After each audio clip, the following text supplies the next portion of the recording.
दीर्घ 13 मास धरिकी ओडिशा रे गणतंत्र चलुवा बोली आलोचना होतला किंतु यार समाप्त होबाकू जाउछि पुणी बाबूराज आरंभ होबाकू जाउछि जदि एठी ओएस एवं सरकार भितर जो संघर्ष चली ए संघर्ष जदि सरकार मथानत कला ओएस संघ पाखरे ताले आपण धरि नियंतु आगामी दिन रे आगामी 4 वर्ष एठी बाबूतंत्र चलिबो ये सरकार मंत्री सरकार एमएलए एमपी एमाने पुणी ट्रैफिक जगिबे आपण एटा को निश्चित भावे ध्यान सहकारे मन रखिथिबे प्रिय दर्शक बंधु एवं आज जो आम आलोचना करूछु ये आलोचना अत्यंत गुरुत्वपूर्ण एठी निज गोड़े निजे किमती कुराड़ी मार्चंती मोहन चरण माझी एवं बीजेपी सरकार ए विषय रे पुंखानुपुख आलोचना करिवो एवं केमिति भावरे पांड्यान लिगासी ओएस ऑफिसर मानकु बाछि बाछि करी सीएमओ भुवनेश्वर विभिन्न सेक्रेटेरिएट एवं कटक भुवनेश्वर गुरुत्वपूर्ण स्थान रखा जाइछि ए विषय में आपन कहिबी देखंतु सोंतु तेरे छबण मु विपिन दास नमस्कार।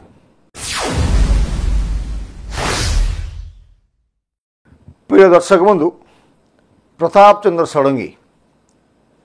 अत्यंत सचोट नेताटे तांकर व्यक्तिगत जीवन जहाँ हो तांकर सांगठनिक स्तर में जेते जहाँ होना कहीं तांकर से जने स्वार्थन्वेषी नेता नुहे एवं तांकर गोटे व्यक्तिगत अच्छी से दुर्नीति को बर्दाश्त करती कथा समस्त जानते मुहर टे कथा शुणु से कौन कहते एमाने केवल स्त्री को गहना पिंधा लोकों संपत्ति लुट करने दिन मरी कारबार करने दरमार चलिए तांको कथा को जब आम धरी नवा ताहले सबु ओएस चोर एवं सबु ओएस दरमा पैसा को रखी दियंती चांदारे चलती एभली कि देखा जाइछि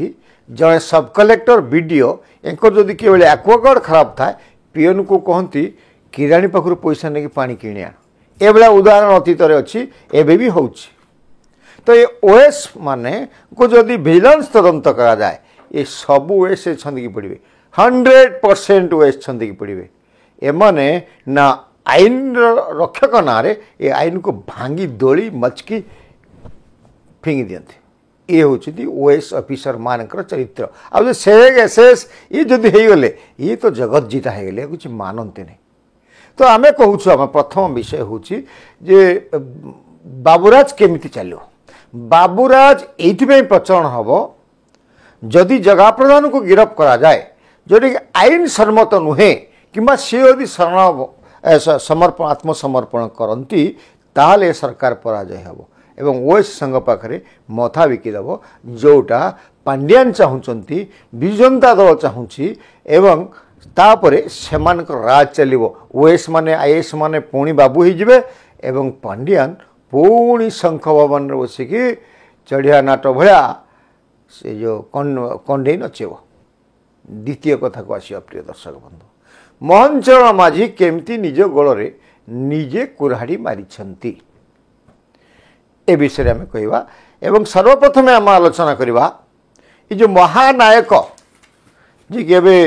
डेप्यूटी कमिशनर जहाँ को नहीं नाटकबाजी चलती रत्नाकर साहू ए रत्नाकर साहू विषय आप स्क्रीन रे देखंतु गोटे चिठी अच्छी आम आगुरी कहीचु तांको कलेक्टर एवं कलेक्टर बालेश्वरिया नेता को धरिकी एडीएम बालेश्वर पुणी भुवनेश्वर क्या धरिकी डेप्यूटी कमिशनर हो गले एवं ये जड़े पांड्यान लिगासी नेता ये पांड्यान लिगासी नेता पांड्यान एवं नवीन बाबूंकर फोटो थिबा बेनियन पिंधा को भल पाती आपण मैंने देखु ये जड़े पांड्यान लिगासी पांड्यान प्रति उत्सर्गीकृत मनोभाव जड़े ओएस सीनियर साग ऑफिसर यांकू नेकी केमिति एमाने भुवनेश्वर को आनी खाली ए नुहति प्रिय दर्शक बंधु आमे आपन को प्रशांत षडंगी 1992 बैचर जड़े ओएस एबे रिटायर्ड होती जिते से रिटायर्ड हेले ଆପଣ ଦେଖନ୍ତୁ କେଉଁ ର୍ୟାଙ୍କର ସେ ଥିଲେ special secretary H&UD department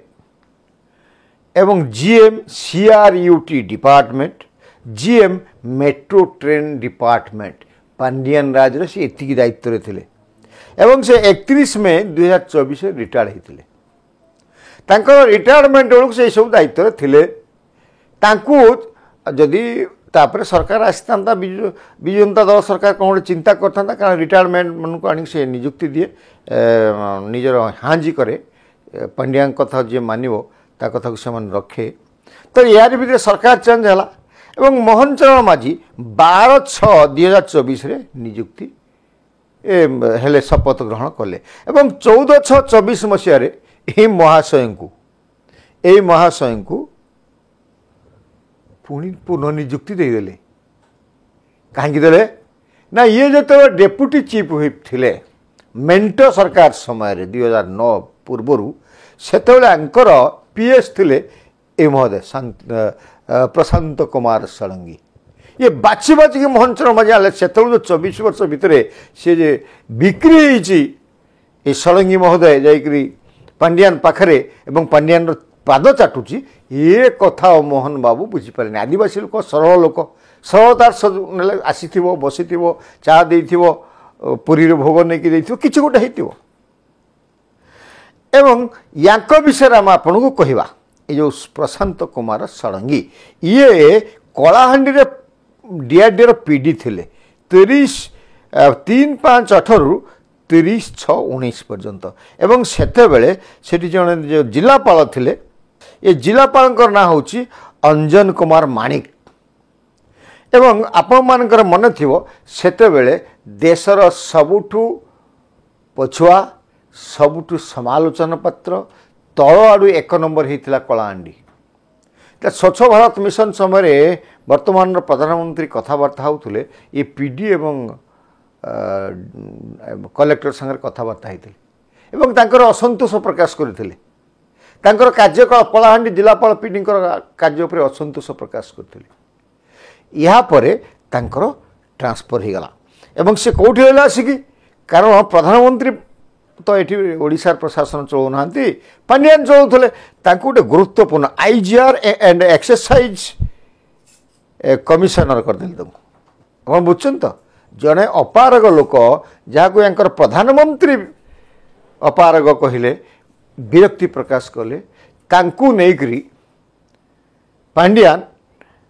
exercise department commissioner and IGR थैथान करदे एवं सही महोदय आसिक वर्तमान यांकर स्पेशल सेक्रेटरी होती मोहन चरण माझी आपड़ कहतु ये तो आरंभ आहरी शुणु तापर भारतीय जनता पार्टी जो से अपोजिशन लीडर थिले प्रदीप कुमार नायक तांको प्रभावित करी पर्सनल सेक्रेटरी मझे होते एवं जितेबाला से जरूरी कोविड पड़ी रोगाग्रस्त होले शଯ୍ୟାଶାୟୀ हेले जनरल मिश्र को अपोजिशन लीडर दिगला सी पाखे काम करने को इच्छुक हेलेनी एवं पलि आसिले कौटिक आसिले ना स्पेशल सेक्रेटरी टू नवीन पट्टनायक सेठी रखी दिगला एवं 9/6/22 से पांडियान कोटेरी रे जो आसिले ही पूरा मेंबर हेले डेडिकेटेड वर्कर हेले तांकरी संगरे सुब्रत पंडा कविंद्र साहू एवं मधुसूदन दास एमाने विभिन्न जिले में जिलापाल होते बेच रे बौद्ध नुआपड़ा डिस्ट्रिक्ट रे होते एवं श्रीजुक्त पंडा से बीजेपी गवर्नमेंट जड़े मंत्री पीएस भाव में कार्य करते एवं ये पंडा भैरव कार्तिकेयन पांडिया जड़े स्तावक थे सपोर्टर कहले ठीक हेनी एकदम स्तावक जोटा कि पादचटा कहती से भाई अवस्था थे आउ जो आम षडंगी कथा कहूलु ये षडंगी चाकरी सरीगला 13 जून 25 पर्यंत चेष्टा करुले एक्सटेंशन हम पुनः नियुक्ति हम एवं मोहन माझी गवर्नमेंट रे यहाँ संभव करते यहाँ हूँ मोहन चरण माझी केमती जड़े पांडियान लिगासी को आनिक रखुंट आम आपको आहरी कहूँ ये आम आपको रत्नाकर साहू विषय कहलु एवं आउ जड़े हूँ अनिता पात्र ओएस जी कि ढेंकाना ए मैंने पांड्यानी लीग आसे लोक ढेंकानाल थे एवं से board of revenue Cuttack Cuttack Bhubaneswar मेन को आसवे आसिले बड़ बड़ पोस्ट रही पांड्यान कम करेंगे तांकु ए बाबू नहीं आसिले बीजेपी गवर्नमेंट से आनिला पांड्यान लीग आस ललित मोहन बेहेरा यार ट्रांसफर होता पुणी कैंसल कर दिया आम आपन कहूँ जे प्राय 28 जन ओएस किए सैग्रे एसएजी रे अच्छी किए सीनियर ओएस अच्छा किए सिंपल ओएस अच्छा एमाने प्राय आइदर सीएमओ स्पेशल ड्यूटी कौन थे कि मंत्री मानकर पर्सनल सेक्रेटरी थे से मान लिस्ट आम आपको जनक पर जन कहूँ प्रदीप कुमार मिश्र जो लाला मनोज राय प्रताप चंद्र होता प्रशांत किशोर महापात्र देखो लिस्ट आम आपको देखा ये मैंने पांड्यान लीग अच्छे लोक पांड्यान हाँ कहले हाँ कहे पांड्यान ना कहले ना नहीं पांड्यान लोक केमिति ए सरकार नहीं कि सीएमओ एवं विभिन्न गुरुत्वपूर्ण पदवी रे रखी भुवनेश्वर कटक से कथा आम कहूँ ना खाली कहूँ आपन स्थिर रखुची से अर्डरटा को आपने पढ़ंतु किए कौटी थिला किए कहार पीएस थिला आपन जानि परिबे शेख जामुद्दीन सुकांत कुमार बेहेरा गंगाधर नायक मानस रंजन पाढ़ी ये सब OS senior OS Sheikh OS Suranjan Pradhan Krittibas Rout Saroj Kumar Rout Arup Kumar Sahu Purnachandra Palai Dalai Vijay Kumar स्वाई विवेकानंद साहू सुकांत कुमार प्रधान बिथिका स्वाई ये महाशय बहुत करिश्रमा लोक पांड्यान एकांत अनुगता रवींद्र कुमार सेठी शुभांशु कुमार मिश्र कैलाश चंद्र दास सब्यसाची होता रश्मि रंजन साहू अंजन कुमार साहू मनोज कुमार स्वाई अरुण कुमार मल्लिक दीनकृष्णकर आदित्य महापात्र ए माने आम आपन कहलु ए विजु जनता दल सरकार समय आइदर सीएमओ स्पेशल दायित्व गोटे बंटन कराइला किंबा ए माने मंत्री मानकर पर्सनल सेक्रेटरी थे विभिन्न समय मंत्री थे एमानंकु ए सरकार पुणी भुवनेश्वर गुरुत्वपूर्ण पदवी रखी अर्थात प्रत्येक कथा सरकार कौन निष्पत्ति नौ जे जो टेबुल रे बसी से टेबुल खबर तत्काल विजु जनता दल शिविर में पहुँचुची स्पेशल पांड्यान पाखे पहुँच पांड्यान जोटी था ना कहीं ए ऑफिसर मान जेहेतु उपकृत होती द्वारा कोटिपति होती कोटिपति न आउ कौन आरबपति करोड़ कौन होती पांड्यान आशीर्वाद रे कौन पांड्यान को छाड़ी दे पारे आज जमी सारथी जो मैंने आश्रित अच्छा जिते कठोर हेले जिते जहाँ सारथी छाड़ लुचि लुचि पूजा कर पांड्यान सारथी लेवल से बहुत कथा देछि बहुत दान दक्षिणा देछि ताकू एमाने मध्य बहुत भेटी देइछथि अवश्य सारथी आंठुआ गोपाल होतला पांड्यान हेछि कि आमे जानिनु किंतु सबु फल देछि पांड्यान एमानकु पांड्यान को एमाने छाड़िबेनि आउ किछि लोकक ना आमे कहूछु जो माने पांड्यान लेगाछि किंतु दायित्व नथिले कार पीएस किछि नथिले समान होचंती मधुमिता रथ अनाम चरण पात्र प्रदीप कुमार राउत कल्पतरु बेहेरा गौरहरी बेहेरा जदुमणि महल रत्नाकर साहू जहाँ कथा कहलु आमे एवं लंकेश्वर आमात ए माने होचंती आइदर मंत्री मानक पूर्वतन मंत्री मानकर पीएस थिले मुख्यमंत्री विभिन्न डिपार्टमेंट ओएसडी थिले किंबा एवं आउ जतिक रही गले आमे पुनर्बार कहूँ एमाने पांड्यान पादुका पिउथिले तो आमर कथा होची ओआरएस कथा मुठौचे जो माने ओआरएस पाई बदली रेवेन्यू डिपार्टमेंट करे सेठी एमती गड़बड़ देखा जाए ना किंतु ओएस मानकर ट्रांसफर पोस्टिंग मुख्यमंत्री कार्यालय करे तो जो मुख्यमंत्री कार्यालय रे यही सब कार्य किए करुचे यही सब कार्य किए करुचे एवं जेतेबेले किछि आईएएस षडंगीर ଯେତେବେଳେ ମିଷ୍ଟର ଷଡ଼ଙ୍ଗୀର ଯେତେବେଳେ ପୁଣି ଏକ୍ସଟେନସନ୍ କରିବା ପାଇଁ ଆବେଦନ ହେଲା ଏବଂ ପ୍ରେସର ହେଲା ଏଇଠୁ ଏ ଓଏସ୍ ସଂଘ ତରଫରୁ ଅମଲାଙ୍କ ତରଫରୁ ମୁଖ୍ୟମନ୍ତ୍ରୀଙ୍କୁ ଅର୍ଡ଼ର କଲେ ଆଉ ରିଟାୟାର୍ଡ଼ମାନଙ୍କୁ ରି ଏନଗେଜମେଣ୍ଟ କରିହେବ ନାହିଁ। ସେ ଅର୍ଡ଼ର କପି ମଧ୍ୟ ଆପଣ ଦେଖନ୍ତୁ। ତ କଥା ହେଉଛି ଏଇସବୁ କାମ କରୁଛୁ କିଏ ଏବଂ ମୁଖ୍ୟମନ୍ତ୍ରୀ ଏସବୁ କ'ଣ ଜାଣୁନାହାନ୍ତି? ସିଗ୍ନେଚର କରୁଥିବେ ନା, ମୁଖ୍ୟମନ୍ତ୍ରୀ ସିଗ୍ନେଚର କରୁଥିବେ। ତ ମୁଖ୍ୟମନ୍ତ୍ରୀକୁ ପ୍ରଭାବିତ କିଏ କରୁଛି? ମୁଖ୍ୟମନ୍ତ୍ରୀ ଯିଏ ସ୍ୱଚ୍ଛ ଶାସନର ନାରା ଦେଉଛନ୍ତି, ଯିଏ ଗଣତନ୍ତ୍ରକୁ ପ୍ରତିଷ୍ଠା କରିବା ପାଇଁ ଚାହୁଁଛନ୍ତି, ଯିଏ ବାବୁରାଜକୁ ଶେଷ କରିବାକୁ ଚାହୁଁଛନ୍ତି, ତାଙ୍କ କାର୍ଯ୍ୟାଳୟରେ ତାଙ୍କୁ ପ୍ରଭାବିତ କରିକି ଏଭଳି ଗୋଷ୍ଠୀ ଛଡ଼ା ଦୁର୍ନୀତିଗ୍ରସ୍ତ ବିଶ୍ୱାସଘାତକ ଅଫିସରମାନଙ୍କୁ କାହିଁକି ଏ ମୋହନ ଚରଣ ମାଝୀ ନିଜ କଟକ କିମ୍ବା ଭୁବନେଶ୍ୱରରେ ଅତ୍ୟନ୍ତ ଗୁରୁତ୍ୱପୂର୍ଣ୍ଣ ବିଭାଗରେ ରଖିଛନ୍ତି? ବିରାଟ ପ୍ରଶ୍ନ ଆଜ୍ଞା। ଏଠି ଆମେ ଆପଣଙ୍କୁ ଆଉ ଗୋଟେ କଥା କହୁଛୁ, ଯେଉଁ ଏଡିଏମ୍ ମାନେ ଅଛନ୍ତି ବିଭିନ୍ନ ଜିଲ୍ଲାରେ, ସେମାନେ ଓଏସ୍ ସଂଘର ସଭାପତି ଅଛନ୍ତି। ତଳ ସ୍ତରର ଲୋକମାନେ ଅଛନ୍ତି, ଓଏସ୍ ମାନେ ଅଛନ୍ତି, ଆଇଆର୍ଏସ୍ ମାନେ ଅଛନ୍ତି, ଓଆର୍ଏସ୍ ମାନେ ଅଛନ୍ତି। ସେମାନେ ତାଙ୍କ କଥା କାଟି ପାରୁନାହାନ୍ତି। ତାଙ୍କର ଇଚ୍ଛା ନଥିଲେ ବି ବାଧ୍ୟ ହେଇକରି ତାଙ୍କ ସାଙ୍ଗରେ ମିଶୁଛନ୍ତି, ତାଙ୍କ କଥା ହଁ ମାରୁଛନ୍ତି। ଆଉ ଗୋଟେ ବଡ଼ କଥା ହେଉଛି ଯେ ସରକାର ଚିନ୍ତା କରନ୍ତୁ, ବାବୁରାଜର ଅନ୍ତ ଘଟିବା ପାଇଁ ପ୍ରଥମେ ଯେଉଁମାନଙ୍କୁ ଆଣିକି ବାହାରୁ ଆଉଟସୋର୍ସରୁ ରଖିଛନ୍ତି, ଯେଉଁମାନଙ୍କର ରିଟାୟାରମେଣ୍ଟ ପରେ ମଧ୍ୟ ଏନଗେଜ୍ କରିଛନ୍ତି, ତାଙ୍କୁ ବିଦା କରନ୍ତୁ। ନୂଆ ଓଏସ୍ ମାନଙ୍କୁ ସେଇଠି ରଖନ୍ତୁ, ଆପଣଙ୍କ ପ୍ରତି ଆନୁଗତ୍ୟତା ବଢ଼ିବ। ଏ ରବୀନ୍ଦ୍ର ସେଠୀ, ସିଏ କୁହାଯାଉଛି ସିଏ କୁଆଡ଼େ ମାଷ୍ଟର ମାଇଣ୍ଡ, ସିଏ କାହିଁକି ଭୁବନେଶ୍ୱରରେ ଅଛି? ତାକୁ ଅନ୍ୟାୟ ଦାୟିତ୍ୱ ଦିଅନ୍ତୁ। ଦାୟିତ୍ୱ ତ ବହୁତ ଅଛି ସରକାର ପାଖରେ। এই যে 300ରୁ ଉର୍ଦ୍ଧ୍ୱ ଓଏସ୍ ଅଛନ୍ତି, ଆମେ ଆପଣଙ୍କୁ 30-35 ଜଣଙ୍କ ନାଁ କହିଲୁ, ଏମାନଙ୍କୁ ଅନ୍ୟତ୍ର ପଠାନ୍ତୁ। ଭୁବନେଶ୍ୱରରେ କମ୍ ସେ କମ୍ ଆପଣଙ୍କ ଏରିଆରେ ଆମର ସୁରକ୍ଷିତ ହେଇକି ରୁହନ୍ତୁ। ମୋହନ ବାବୁ, ଜିଲ୍ଲା କ'ଣ ହେଉଛି ଅଲଗା କଥା, ଆପଣଙ୍କ ତଳେ ମାଟି ନାହିଁ। ବର୍ଷେ ଭିତରେ ଯେତେ ଓଏସ୍ ମାନଙ୍କର କେତେ କ'ଣ କରିଛନ୍ତି? ଆପଣ କହୁଥିଲେ ଆଗରୁ ଯେ ଆପଣ ମାଇକି ଧରିଲେ ଶୋଇ ପଡ଼ୁଛନ୍ତି, ଆପଣ ଭର୍ଚୁଆଲ ରାଲିରେ ଟିଭି ବନ୍ଦ କରିଦେଉଛନ୍ତି। କ'ଣ ଶିଖିଲେ ସେଇଠୁ? ଖାଲି କହୁଛନ୍ତି ବିରୋଧୀ ଦଳରେ କ'ଣ ଆପଣମାନେ ଅଛନ୍ତି? ଆଉ ଆପଣମାନଙ୍କର ବିଧାୟକ, ଆପଣମାନଙ୍କର ସାଂସଦ, ଆପଣଙ୍କର ମନ୍ତ୍ରୀମାନେ ଦୁର୍ନୀତି ଆଡ଼କୁ ମୁହଁଉଛନ୍ତି। କେଉଁଠି କ'ଣ ପଇସା ପତ୍ର ପାଇଗଲେ କି ଆଉ କ'ଣ ଗୋଟେ କେଉଁ ବାଟେ ସ୍ୱାହା ପାଇଗଲେ, ଏମାନଙ୍କୁ ଆଣି ତାଙ୍କ ଜିଲ୍ଲାରେ ରଖୁଛନ୍ତି।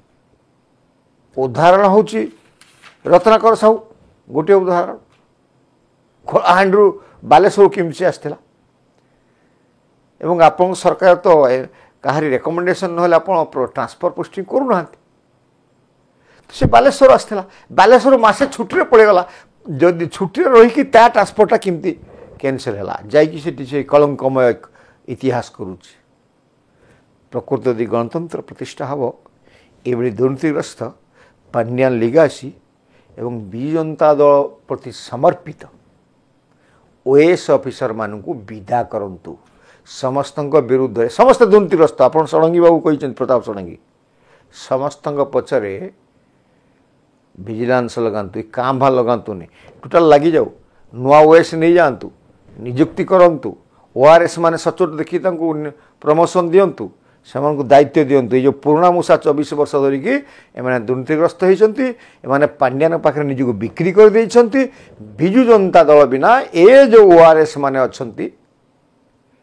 ଓଏସ୍ ମାନେ ଅଛନ୍ତି, ସେମାନଙ୍କର ତ୍ରାହି ନାହିଁ। ଆଉ ଗୋଟିଏ କଥା, ଯେଉଁ ସଭାପତି ଅଛନ୍ତି, ସମ୍ପାଦକ ଅଛନ୍ତି ଓଏସ୍ ସଂଘର, ସେମାନେ ମଧ୍ୟ ପାଣ୍ଡିଆନ ନିର୍ଦ୍ଦେଶରେ ପରିଚାଳିତ। ବିଜେପି ସରକାର ବଦନାମ ହେଉ ଏବଂ ଏଠି ବାବୁରାଜ ଚାଲୁ, ପାଣ୍ଡିଆନ ପୁଣି ପୁର ଭଳି ଇନଷ୍ଟ୍ରକ୍ସନ୍ ଦିଅନ୍ତୁ ଏବଂ ଥରେ ଯଦି ଏଠି ଏମାନେ ସମାଧାନତ କରିଦେବେ, ଜଣେ ନିର୍ଦ୍ଦୋଷ ଜଣେ ନେତାକୁ ଗିରଫ କରିଦେବେ। ନିର୍ଦ୍ଦୋଷ ସେଇଥିପାଇଁ ଆମେ କହୁଛୁ, ଧରି ନିଆଯାଉ ମୁଁ ବସିଛି, ମୋତେ କେହି ଜଣେ ଫୋନ୍ କରିକି ଗାଳି ଦେଲା କିମ୍ବା ମୁଁ କାହାକୁ ଗାଳି ଦେଲି, ସେଠି ମୋର ସମର୍ଥକମାନେ ବସିଛନ୍ତି, ଯାଇକି କହିଲା ତୁମେ କାହିଁକି ସେ ଲୋକକୁ ଗାଳି ଦେଲ ସେଠୁ ମନରେ ଏତଲା ହେଇଯିବ ଏବଂ ଓଏସ୍ ମାନେ କାହାକୁ ଗିରଫ କରିବା ପାଇଁ କାହିଁ କହୁଛନ୍ତି ଓଏସ୍ ମାନେ ଆନ୍ଦୋଳନ କାହିଁ କରୁଛନ୍ତି ଆମେ ଆପଣ କହୁଛୁ ସୁପ୍ରିମକୋର୍ଟ କୋର୍ଟ ଗଭର୍ଣ୍ଣମେଣ୍ଟ ରୋଲ କହୁଛୁ ସେମାନେ ଆନ୍ଦୋଳନ କରିପାରିବେନି ଇଏ ସରକାର କାହିଁକି ବସିଛି ତା ଆନ୍ଦୋଳନକୁ ବେଆଇନ କାହିଁ ଘୋଷଣା କରିନାହାନ୍ତି ଆଉ ଯଦି ଜଗା ପ୍ରଧାନ ଗିରଫ ହେଲା ତାହେଲେ ସରକାର ଓଏସ୍ଙ୍କ ପାଖରେ ମୁଣ୍ଡ ବିକିଦେବ ଏବଂ ୟାକୁ କିଏ ମନ୍ତ୍ରୀ ମୁଖ୍ୟମନ୍ତ୍ରୀ ମାନିବେ ନାହିଁ ସରକାର ଅବସ୍ଥା ଅତ୍ୟନ୍ତ ଦୟନୀୟ ଶୋଚନୀୟ ହେବ ନମସ୍କାର।